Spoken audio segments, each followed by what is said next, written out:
Welcome back to the deep dive. Today we're diving deep into some pretty heavy stuff, the major natural disasters of 2024 and, well, how they connect to climate change. You might be surprised to hear that Google Gemini Deep Research ranked Hurricane Helene and, well, the whole escalating climate crisis as the second biggest news story of 2024. Yeah, it's true. Second only to the AI revolution, actually. It really shows how these events are grabbing, global attention. Right. It's a pretty wild thought. Yeah. But we're going way beyond just the headlines. We're going to explore like the deeper trends and the potential impact of climate change and what you can do to prepare for the future. And get this, Hurricane Helene wasn't even the first major hurricane of 2024. We'll get into all of that and more today. It's going to be a fascinating deep dive. Absolutely. So let's set the stage. 2024 was a year marked by a series of powerful natural disasters all across the globe. I mean, it started with a bang, literally. A 7.7 magnitude earthquake hit Japan on New Year's Day, tragically killing over 200 people. And it's important to remember this is likely just the tip of the iceberg, so to speak. Data collection in less developed regions can be spotty, so the true impact of these disasters is probably even greater than what we see in the headlines. That's a sobering thought. And it wasn't just earthquakes. We saw major hurricanes, devastating floods, and raging wildfires all year long. For example, Hurricane Beryl, the first major Atlantic hurricane of the year, caused at least 60 deaths. Then there were the floods in Afghanistan and Pakistan, which took over 300 lives. And in East Africa, heavy monsoon rains and cyclones like Hidaya and Ayalele, well, they combined to cause over 280 deaths and displace almost 500,000 people. It's hard to fathom the scale of these events. But of all the disasters that struck in 2024, Hurricane Helene really stands out, especially for those of us in the U.S.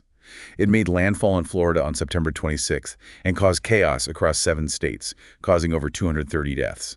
Almost half of those were in North Carolina. To put that into perspective, Helene was the deadliest hurricane to hit the U.S. since Maria back in 2017. It's a real stark reminder of the destructive power these storms can have. And the economic impact was huge, too. Helene caused over $50 billion in damage, making it one of the costliest hurricanes in U.S. history. So this begs the question, what role did climate change play in all of this? That's what everyone's asking. And while it's difficult to draw a direct line from climate change to any single event, the science is clear. Climate change is making these disasters more frequent and more intense. So how does that work exactly? Well, for starters, rising temperatures lead to, more evaporation. This means we get heavier rainfall and more flooding in some areas. Okay, so more rain, more floods. But doesn't that also mean more droughts? Exactly. It's a strange paradox. While some areas are getting drenched, others are drying out, leading to more severe droughts and wildfires. Climate change is essentially throwing the entire weather system off balance. So it's not just about one type of disaster getting worse. It's about a whole chain reaction of effects. Precisely. And on top of that, warmer ocean temperatures fuel hurricanes, making them more powerful and destructive. Plus, rising sea levels mean coastal areas are even more vulnerable to storm surges and flooding. Some people might say this is just natural variation. What do you think about that? Well, it's true that Earth's climate has always fluctuated, but what we're seeing now goes far beyond natural variability. The IPCC, basically the world's top climate scientists, they're saying climate change is making these disasters worse than they initially thought. That's definitely concerning. Are there any concrete examples of this trend? Absolutely. Look at the number of billion-dollar weather disasters in the U.S. It's been steadily going up since 1980. In fact, the 2010s were the costliest decade ever for weather-related disasters. Wow. The cost of these events is really adding up. It is. And remember, those figures only reflect the direct economic damage. They don't account for the loss of life, the strain on healthcare systems, the damage to ecosystems, or the disruption to supply chains. You're probably thinking about the financial impact, and you'd be right to be concerned. This is going to affect all of us in some way. But knowing all this can feel overwhelming. What can we actually do about it? It's understandable to feel overwhelmed, but remember, we're not powerless. There are steps we can take, both individually and globally. Give me some examples. What can I do to prepare? Well, it all starts with preparedness. Do you have an emergency plan for your family? Do you know your evacuation routes? What supplies would you need to survive for several days without power or running water? That's a good point. I should probably brush up on that. It's easy to put it off, but trust me, taking those steps now can be life-saving when disaster strikes. Also, think about your home. Could you reinforce your roof? Elevate utilities if you're in a flood zone. Even small steps like these can make a huge difference. So it's about taking ownership of our own safety and preparing for the worst-case scenario. What about on a global scale? What's happening on that front? There are international agreements in place, like the Sendai Framework and the Paris Agreement, that aim to reduce disaster risk and limit global warming. The Sendai Framework, for example, focuses on building resilience at a community level, while the Paris Agreement aims to keep global temperature rise well below 2 degrees Celsius. That's an interesting perspective. How would you respond to those who say these agreements are not enough? It's true that there are challenges. CO2 emissions are still rising, and support for developing countries, which are often hit hardest by climate change, is crucial but often lacking. But these agreements are a critical first step, and they provide a framework for international cooperation. So 2024 was a year of intense natural disasters. But looking ahead, you might be wondering, will 2025 be as chaotic as 2024? It's hard to make precise predictions, but the trends are clear. Climate change isn't going away, and it's going to continue to drive extreme weather events. I even read that Nostradamus made some pretty scary predictions for 2025, things like catastrophic flooding in Brazil and volcanic eruptions in the Amazon. Those are certainly intriguing and perhaps a bit unsettling. But while Nostradamus' prophecies are fascinating, we should probably stick to more scientific methods for understanding the future. So what can we rely on for insights into what's to come? Scientific forecasts, like those from NOAA, offer more concrete, though localized, predictions. For instance, they're forecasting a higher risk of heavy snow and below normal temperatures in certain areas of the U.S. for early 2025. That's going to be rough for those regions. It is. But beyond these specific forecasts, the bigger concern is the overall trend. Expect more frequent and intense extreme weather events, which will have significant impacts on society and the economy. You mentioned the economy. What kinds of impacts are we talking about? Well, reinsurance companies, the ones that insure the insurers, are already raising premiums because of the increase in disasters. This means your own insurance costs could go up. That's something that will hit people's wallets directly. Exactly. And on a larger scale, continued disasters could lead to mass displacement, strained resources, and even worsen existing humanitarian crises. That's a grim outlook. It is. And there are policy decisions being made that could exacerbate these issues. There's a proposal called Project 2025, which actually suggests eliminating federal aid for disaster recovery. Wait, what?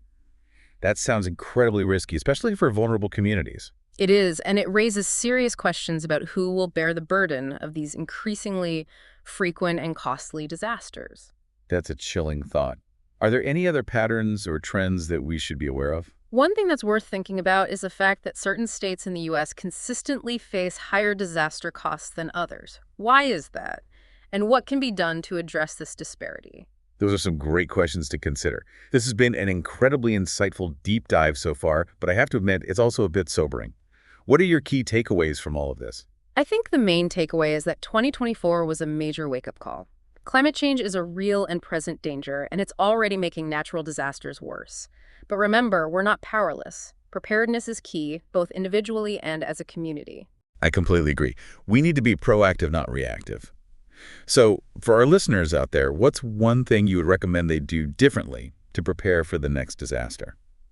It could be as simple as putting together a disaster kit, or as involved as advocating for climate action in your community. Every little bit helps. And remember, knowledge is power, but only if we use it. And speaking of using knowledge, one thing that often gets overlooked is how we react during and after a disaster. Our responses, both individually and as a community, can really impact the outcome. It's like there's a whole other layer to this conversation, the human element. Absolutely. It's not just about, surviving the initial event, but also navigating the aftermath, both physically and emotionally. So let's unpack that a bit. What are the crucial things to keep in mind when disaster strikes? What should you do in those first few moments? Well, the top priority is always safety. If you're in immediate danger, call 911 right away. And this is crucial. Always follow the instructions of local authorities. They're the experts on the ground. They have the most up-to-date information, and they know the situation best. So trust the professionals. Don't try to be a hero. What about evacuation orders? I know some people are hesitant to leave their homes. Yeah, I get that. Leaving your home behind can be incredibly difficult. But if you're told to evacuate, please do it. Don't try to write it out.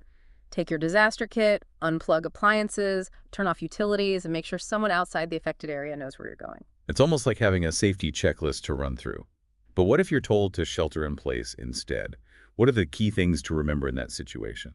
Staying informed is absolutely critical. Keep those news reports coming. Use flashlights instead of candles, and be incredibly cautious around flood water. It can be contaminated and carry hidden dangers like downed power lines or debris. All right, those floodwaters are nothing to mess with.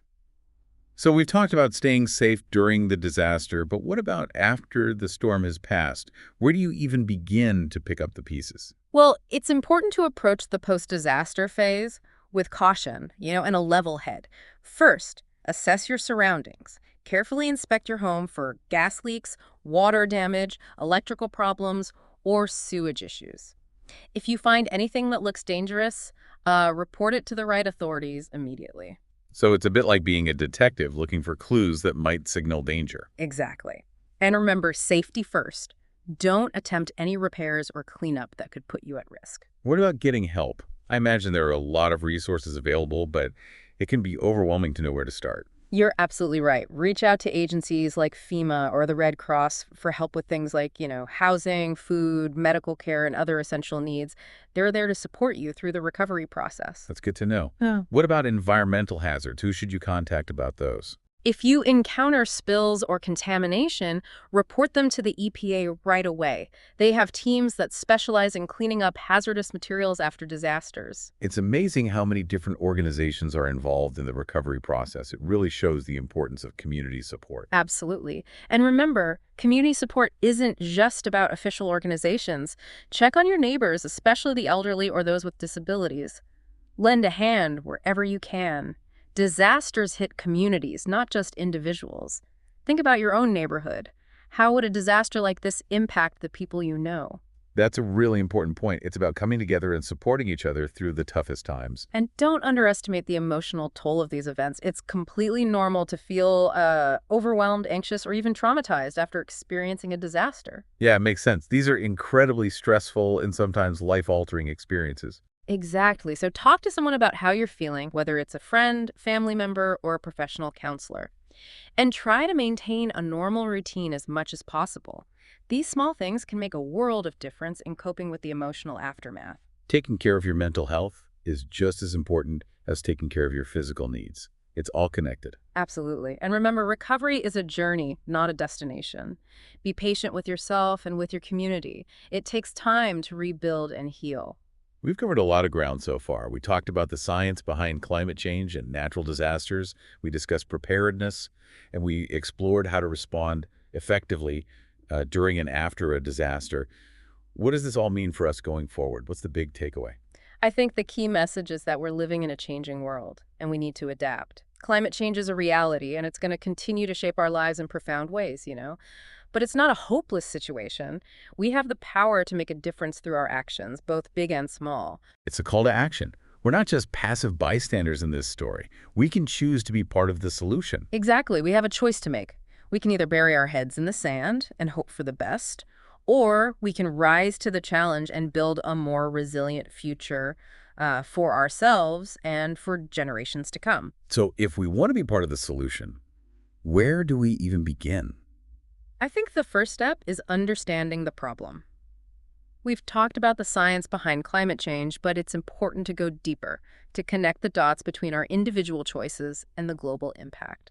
I think a lot of people feel like their individual actions don't really matter in the grand scheme of things. What would you say to them? It's easy to feel that way, but the truth is, like, every decision we make, every product we buy, every mile we drive, it all contributes to the problem or to the solution. So it's about being mindful of our footprint? Exactly, and it's not about being perfect. It's about making conscious choices whenever possible. Can you walk or bike instead of driving? Can you reduce your energy consumption at home? Can you choose products with less packaging? These small changes, when, multiplied by millions of people, can have a real impact. It's like a ripple effect, but in reverse. Yeah. Where our individual actions create waves of positive change. And don't underestimate the power of your voice. Talk to your friends and family about climate change. Share what you've learned and advocate for policies that support a sustainable future. It's about using our voices to create a chorus for change. Are there any specific areas where we can make a big impact? One of the most important is transitioning to renewable energy. We need to break our dependence on fossil fuels and invest in clean, sustainable sources of power. I hear a lot about solar and wind power, but are those really viable solutions on a large scale? Absolutely. The technology for renewable energy has advanced tremendously in recent years, and the costs have, come down significantly. We have the tools to make a clean energy future a reality, but it requires political will and public support. This is not just about technological innovation, it's also about shifting our mindset and our priorities. Exactly. We need to move away from the short-term thinking that has, driven our dependence on fossil fuels and embrace a long-term vision for a sustainable planet. It's about investing in our future, not just our present. And remember, climate change is not just an environmental issue, it's a social justice issue. The impacts of climate change disproportionately affect the most vulnerable communities, both within our own country and around the world. So it's about equity and fairness as well. Absolutely. Yeah. We need to ensure that the solutions we create address the needs of all people, not just the privileged few. Well, this deep dive has been a whirlwind of information, but I feel like I have a much better understanding of the challenges and opportunities we face. As we wrap up, what's the one thing you want our listeners to take away from this conversation? I think the most important message is don't give up hope.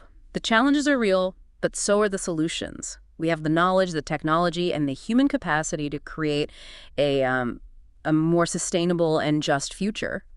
But it requires action. It requires all of us to step up and do our part. It's a reminder that we're not just passengers on this planet. We're the crew. And it's time to take control of our destiny. Thanks for joining us on this deep dive into natural disasters and the future we're shaping. Until next time, keep learning, keep questioning, and keep exploring the world around you.